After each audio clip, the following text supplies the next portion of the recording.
അപ്പോൾ വീണ്ടും പുതിയൊരു വീഡിയോയിലേക്ക് എല്ലാവർക്കും സ്വാഗതം. It's me Jijin Vijay. അപ്പോൾ നിങ്ങൾ തമ്മിലും ടൈറ്റിലും കണ്ടപ്പോൾ നിങ്ങൾക്ക് മനസ്സിലായിട്ടുണ്ടാവും, തോന്നിയിട്ടുണ്ടാവും iPhone 12 30,000 രൂപയ്ക്ക് നമുക്ക് മേടിക്കാൻ കിട്ടുമെന്ന് വിചാരിച്ചിട്ടുണ്ടാവും.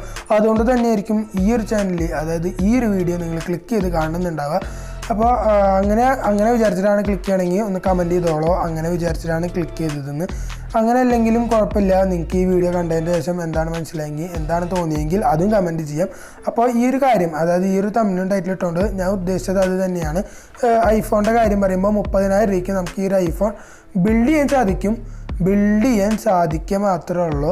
അപ്പോൾ ഈ ഒരു ഐഫോൺ ബിൽഡ് ചെയ്യാൻ സാധിക്കുമെങ്കിൽ ചൈന ഫോണുകളും ആൻഡ്രോയിഡ് ഫോണുകളൊക്കെ എത്ര വില കുറവിന് നമുക്ക് ബിൽഡ് ചെയ്യാം എന്ന് നിങ്ങൾ ആദ്യം ആലോചിക്കുക. അപ്പോൾ അത്രയും ചെറിയ വിലയ്ക്ക് ബിൽഡ് ചെയ്യണത് കൊണ്ട് തന്നെയായിരിക്കും റെഡ്മി എന്ന് പറഞ്ഞ കമ്പനി, അല്ലെങ്കിൽ റിയൽമി എന്ന് പറഞ്ഞ കമ്പനി, ഇൻഫിനിക്സ് എന്ന് പറഞ്ഞ കമ്പനിയൊക്കെ ഫോണുകൾ ചെറിയ വിലയ്ക്ക് ഇറക്കുന്നത്.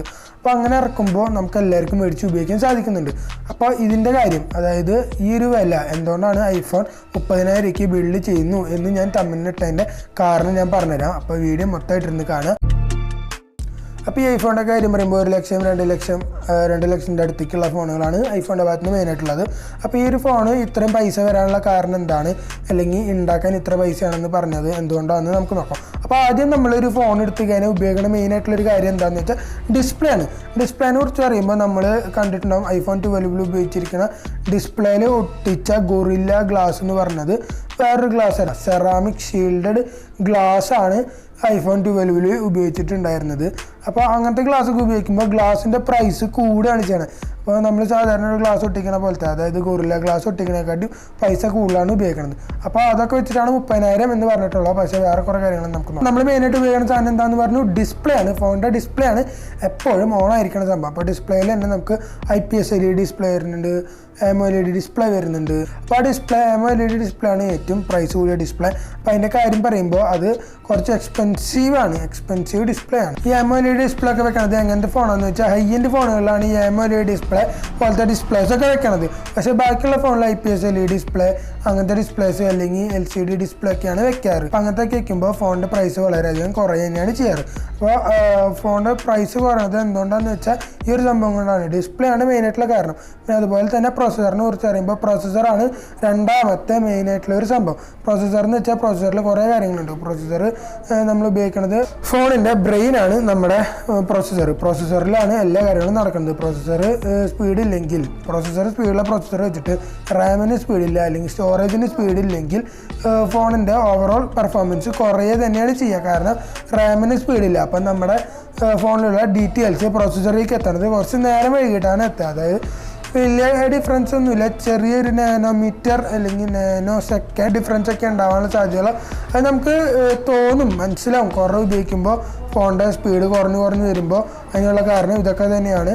അപ്പോൾ ഹൈ എൻഡ് പ്രോസസ്സർ ഉപയോഗിച്ചിട്ട് അതായത് ലോ സ്പീഡുള്ള റാമൊക്കെ ഉപയോഗിക്കുമ്പോൾ നമ്മളോട് പറയുന്നത് എന്താണെന്ന് വെച്ചാൽ അത്യാവശ്യം നല്ല പ്രോസസ്സർ തന്നെയാണ്. പക്ഷേ റാം സ്പീഡ് കുറഞ്ഞു കഴിഞ്ഞാൽ അപ്പോൾ അത് പോയില്ലേ.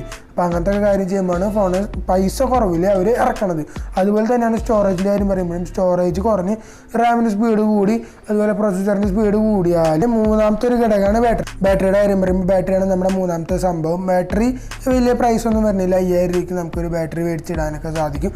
ബാറ്ററി കംപ്ലൈൻറ്റ് ഉണ്ടെങ്കിൽ അത് നല്ല വലിയ ഫോണുകൾക്കൊക്കെയാണ് 5,000 ഒക്കെ വരുള്ളൂ. അല്ലെങ്കിൽ നമ്മളെ പോലത്തെ സാധാരണ ഫോണൊക്കെ ആണെങ്കിൽ, അതായത് വലിയ ലോ റേഞ്ചുള്ള ഫോണൊക്കെ ആണെങ്കിൽ 2,000-3,000-നുള്ളിൽ നമുക്ക് ബാറ്ററീസൊക്കെ ചേഞ്ച് ചെയ്യാൻ സാധിക്കും. ബാറ്ററീസിന് അത്ര വിലയൊക്കെ തന്നെയാണ് വരുന്നുള്ളൂ. അപ്പോൾ ഈ ബാറ്ററി കാരണം ഫോണിൻ്റെ പ്രൈസ് കൂടുകയാണോ എന്ന് ചോദിച്ചു കഴിഞ്ഞാൽ വലിയ കാര്യമായിട്ട് കൂടണമെന്നില്ല. പക്ഷേ ഐഫോണിൻ്റെ കാര്യം വരുമ്പോൾ L-ഷേപ്പുള്ള ബാറ്ററീസൊക്കെ ആയതുകൊണ്ട് ചിലപ്പോൾ കുറച്ച് പ്രൈസ് കൂടാനുള്ള സാധ്യതയുണ്ട്, ബാറ്ററി കാരണം കൂടാനുള്ള സാധ്യതയുണ്ട്. പക്ഷേ നമ്മളെ പോലത്തെ ഫോണുകളൊന്നും അങ്ങനെ കൂടില്ല. പിന്നെ മൂന്നാമത്തെ ഞാൻ പറഞ്ഞു, 4ാമത്തെ മെയിനായിട്ടുള്ളൊരു കാര്യം തന്നെയാണ് ക്യാമറനെ കുറിച്ച് പറയുമ്പോൾ ക്യാമറയിൽ ഉപയോഗിക്കുന്ന സെൻസേഴ്സ് ബൾക്കായിട്ട് എടുക്കുന്ന കമ്പനികളുണ്ട്. അപ്പോൾ സോണിയുടെ ഒക്കെ സെൻസേഴ്സാണ് നമ്മുടെ കുറേ ഫോണുകളിലൊക്കെ ഉപയോഗിക്കുന്നത്. അപ്പോൾ റെഡ്മി സോണിയിൽ നിന്ന് ബൾക്കായിട്ട് ക്യാമറയുടെ സെൻസേഴ്സ് എടുത്തു എന്ന് വിചാരിക്കുക. അപ്പോൾ അങ്ങനെയൊക്കെ എടുക്കുമ്പോൾ ചിലപ്പോൾ സോണി അവർക്ക് കുറച്ച് പ്രൈസ് കുറച്ച് കൊടുക്കും. അപ്പോൾ അങ്ങനെ കുറച്ച് കൊടുക്കുമ്പോൾ റെഡ്മിക്ക് കുറച്ചും കൂടി അഡ്വാൻറ്റേജ് ഉണ്ടാവുകയാണ് ചെയ്യണത്. അപ്പോൾ ഒരു 20,000 രൂപയ്ക്ക് ഉണ്ടാക്കുന്ന ഫോണിന് ചിലപ്പോൾ 10,000 അതൊരു എക്സാമ്പിളാണ് കേട്ടോ. 10,000 മതിയായിരിക്കാം, അതൊന്നും നമുക്ക് പറയാൻ പറ്റില്ല. അപ്പോൾ അത് അവർ ഉപയോഗിക്കുന്നതിനനുസരിച്ച് സാധനങ്ങൾ എവിടെ നിന്നൊക്കെയാണ് മേടിക്കുന്നതിനനുസരിച്ച് ബൾക്കായിട്ട് എടുക്കുമ്പോൾ പൈസ കുറവിന് കിട്ടുന്നൊക്കെ ഉണ്ടായിരിക്കും. അപ്പോൾ അങ്ങനത്തെ കാരണങ്ങൾ കൊണ്ടായിരിക്കാം ഇവർ ഉണ്ടാക്കുന്ന സാധനത്തിന് പ്രൈസ് കുറവും. പിന്നെ ഇപ്പോൾ ഇത് ഉണ്ടാക്കാൻ മാത്രമേ ചെയ്തിട്ടുള്ളൂ. ഇപ്പോൾ ഐഫോണിൻ്റെ ഞാൻ പറഞ്ഞു 30,000 രൂപയ്ക്ക് ഐഫോൺ ഉണ്ടാക്കാൻ സാധിക്കും എന്നാണ് ഞാൻ പറഞ്ഞത്. പക്ഷെ വിൽക്കണം എന്നുണ്ടെങ്കിൽ അതിന് ബോക്സ് വേണം, അഡ്വർടൈസ്മെൻറ്റ് ചെയ്യണം, പിന്നെ ആൾക്കാരിലേക്ക് ഇത് എത്തിക്കണം, പിന്നെ കൊറിയർ ചെയ്യണമെങ്കിൽ കൊറിയർ ചെയ്യണം. അങ്ങനത്തെ കുറേ കാര്യങ്ങൾ ഈ സംഭവത്തിന് ശേഷം ചെയ്യാനുണ്ട്. പിന്നെ ലേബേഴ്സിന് പൈസ കൊടുക്കണം, പിന്നെ ബാക്കിൽ കുറേ കാര്യങ്ങൾ നടക്കുന്നുണ്ട്.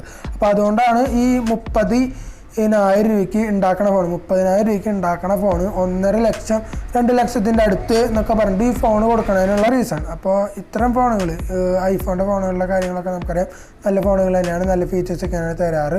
അപ്പോൾ ആ ഫോണൊക്കെ എടുത്തു കഴിഞ്ഞാൽ നമുക്ക് ഒരിക്കലും ഒരു നഷ്ടം ഉണ്ടാവില്ല എന്ന് തന്നെ പറയാൻ പറ്റും. അപ്പോൾ പ്രൈസ് ഇതാണ് എന്ന് വിചാരിച്ചിട്ട് ഈ ഒരു വീഡിയോ കണ്ടതിന് ശേഷം ഒരിക്കലും ഈ ഒരു വീഡിയോ ഡിസ്ലൈക്ക് ചെയ്യരുത്. ഇഷ്ടപ്പെട്ടില്ലെങ്കിൽ ഡിസ്ലൈക്ക് ചെയ്യട്ടെ, അത് നിങ്ങളുടെ ഇഷ്ടം പോലെ. അപ്പോൾ ഈ ഒരു ചെറിയ വീഡിയോ, അതായത് ഫോണിൻ്റെ പ്രൈസ് കൂടാനുള്ള കാരണം എന്തുകൊണ്ടാണ് എന്ന് മനസ്സിലായിട്ടുണ്ടെങ്കിൽ ഈ ചാനലൊന്ന് സബ്സ്ക്രൈബ് ചെയ്യുക, അതുപോലെ ഈ വീഡിയോ ലൈക്ക് ചെയ്യുക, കമൻറ്റ് ചെയ്യുക, പിന്നെ മറ്റുള്ളവർക്ക് ഷെയർ ചെയ്യുക. അപ്പോൾ അടുത്ത വീഡിയോയുമായി വരുന്നവരെ ചാനലൊന്ന് സബ്സ്ക്രൈബ് ചെയ്തേക്കുക. അപ്പോൾ വീണ്ടും നമുക്ക് അടുത്ത വീഡിയോ